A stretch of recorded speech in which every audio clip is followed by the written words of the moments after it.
Now I believe we should end the year with simplicity. Here's a simple lunch that you can make for yourself. I saw it at a cafe in Seoul and it was absolutely delicious. So Katie, what do they put on the inside? Look, I think they put like lettuce inside too. Oh, it's like a little salad in a croissant. We should totally try making this. Totally. So one last dish for the year. Let's start.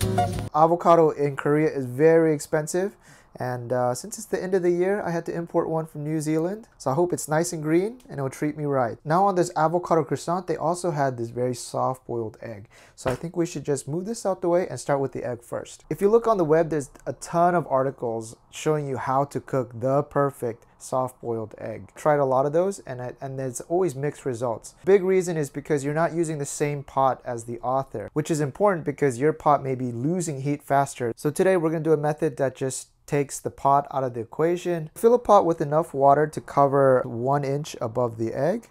This seems good enough. Then let's get it up to a roaring boil.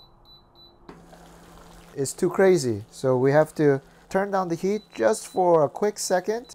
All right, a bit tamer. We'll put our egg in slowly, carefully. Good. Put it back up to a high. And 6 minutes. They had a little bit of arugula on the bottom.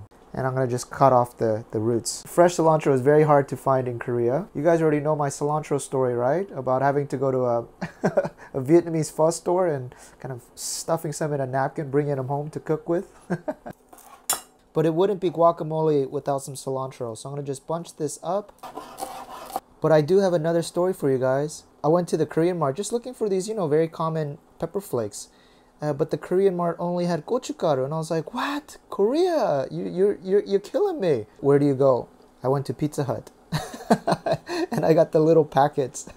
You know what that come with? All right, timer's up. Take it out and immediately into some cold water. All right, moment of truth. I'm gonna crunch it down a little bit so it cracks easier. I think this is gonna be an omen for how my year goes. Peeling easy. I think life is gonna be quite good next year. Little scrape here, might encounter a few failed dishes next year. Let's give it, well, the end piece, there's going to be no yolk. Oh, perfect. Oh, next year is going to be a great year. All right, we'll save these pieces for topping. Second test, you came all the way from New Zealand. Normally you could tell fresh if you take this off. Oh my gosh, it's evergreen. We just go straight down the middle, go around. Omo. Just look at that color. So nice. I'm going to just cut it up a little bit so it gets easier to mush. And we only need a half, but what are you going to do with this other avocado? You might as well just turn it into guacamole. All right, and then from here, you can follow your favorite guacamole recipe. For the sandwich purposes, I want a smooth one, and I'm going to skip the onions because the arugula has a little bit of spice to it. So smash this up with the fork. All right, and I think this is good enough. I like a little bit of chunks in it. A bit of fresh cilantro, a liberal amount of salt. Then some freshly squeezed limes. Just pretend like it is, okay? And this lemon juice will also keep the guacamole from changing colors. And all right, that's my consistency right there. Let's go. For a very fat croissant. Man, this thing's really fat. Sweet. And now we're gonna cut this at the top instead of at sideways, just for visual presentation. All right. Ooh. Yes. I'm gonna put a little bit of arugula on the bottom. Say yes to guacamole, yes. Yes. Get back in there. Egg down. Then let's season the egg. Put a little bit of salt over the top. Yes. Then our Pizza Hut chili peppers. I like it a little bit spicy.